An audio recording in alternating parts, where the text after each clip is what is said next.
ګرانو زده کوونکو په دې هیله چې او جوړ کړو د انټیګرال اتلسم درس پیل د انټیګرال اتلسم درس بیا هم د تعویضي انټیګرال نیمه درس جریان لري. موږ ویلو چې یو تابع تر جذر لاندې په دې کې موږ په مخکې درسونو کې کار وکړو چې دا مسلسل تابع جذر لاندې وي که چیرې یوه جذري تابع تر جذر لاندې وي یا یو پولنومي تابع تر جذر لاندې وي.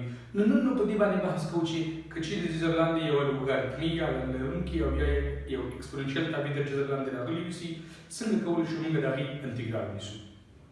راځو مثال وکړو.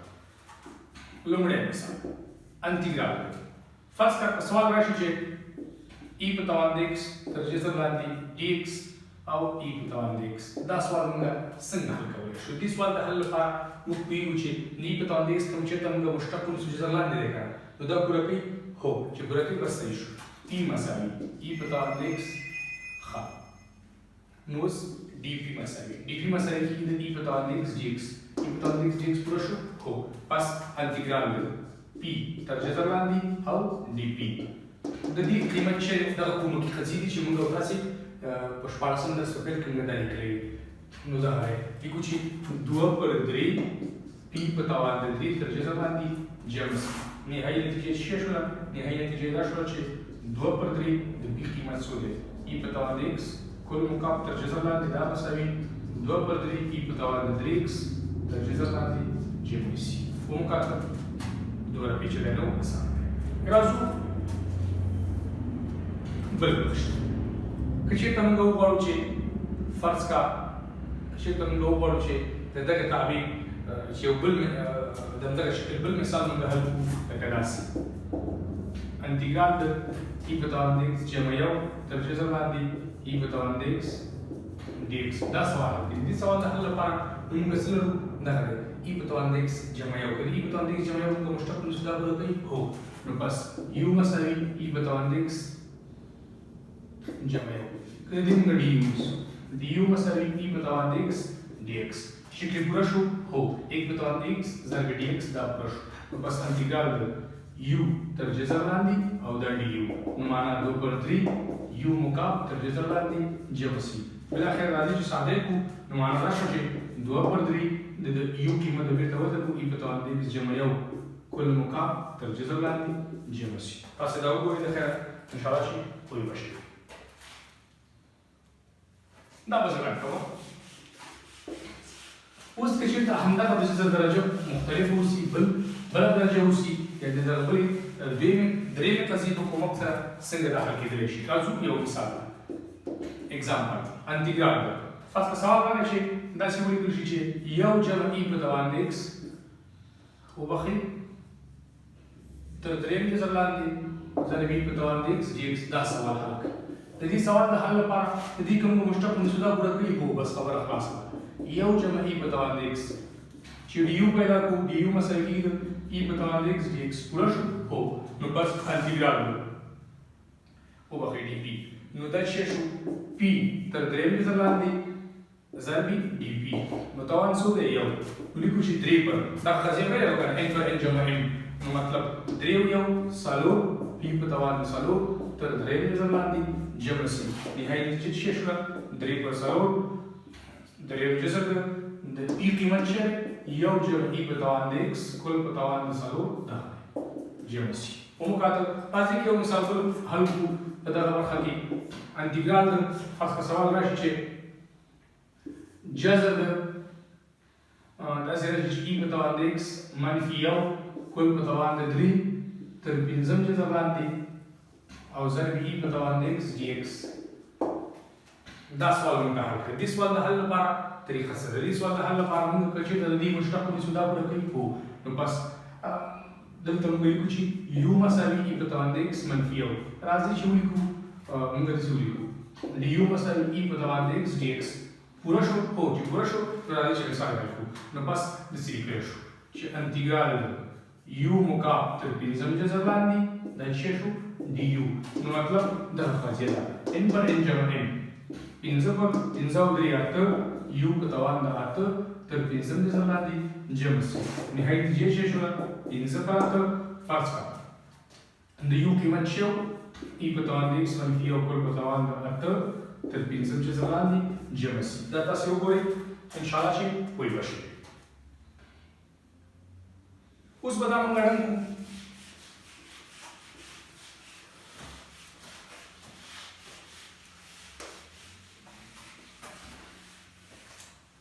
ښه که چېرته په مخرج کې اوس یو همدغه شی راځي چې یو مثال لیکل کار وکړو. انټیګرال د ای په توان د x dx او داسې لیکل شوی چې ای په توان د x منفي یو تر جذر لاندې. ښه څنګه کېږي چې دا موږ حل کړو؟ نو موږ او تاسې ګورو که دې مشتق ونیسو دا پوره کوي. هو خبره ختمه. پي مساوي ای په توان د x منفي یو D P مساوي ای په توان د x. ښه د دې چې موږ مشتق ونیسو ای په توان د x dx. د دې خو مشتق صفر دی بالاخره पूरा हो integral dv पर p तक जजर लाने मुंदगा दे इंटीग्रल तेरे दे du पर u तक जजर लाने चले 2000 में p तक जजर लाने जमा c ना हो u मतलब दिखाई ये चीज आशो छे दो मसावी e पर तवान x منفي یو तक जजर लाने जमा c उमकात राजू पर मिसाल दरवा की एग्जांपल 2 इंटीग्रल लगे چې ته مخرج کې وسی لکه دا سي dx پر او ولیکل شي چې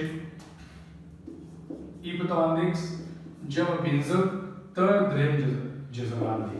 څنګه حل کېږي؟ د دې مشتق په مثال آیا دا پوره کوي؟ هو چې دا پوره شو نو داسې لیکو چې یو مساوي ای په توان د x جمع پنځه. راځي چې ډي یو پیدا کړو. ډي یو مساوي کېږي ډي یو مساوي ای په توان د x dx. ښه هسې دا قیمت یې وضع کړو. د قیمت د وضع کولو لپاره انټیګرال د ای په توان د x dx قیمت شوی du او دا u تر جذر لاندې تر درېیم جذر لاندې. نو معنا دغه دی توان یو موږ ویلو که نه n پر n منفي یم نو معنا n څو دی؟ درې منفي یو دوه u په توان د دوه تر درېیم جذر لاندې. نهایي نتیجه ته موږ حل کوو. درې پر دوه د یو قیمت څه دی؟ ای په توان د x جمع پنځه کل مربع تر درېیم جذر لاندې جمع سي. ومکاتب ان شاء الله چې دومره سخت بلی د لږ شکل پاتې دی هغه هم سره حلوو بیا د خیر دغه د جذري تعویض برخه پای ته رسېږي.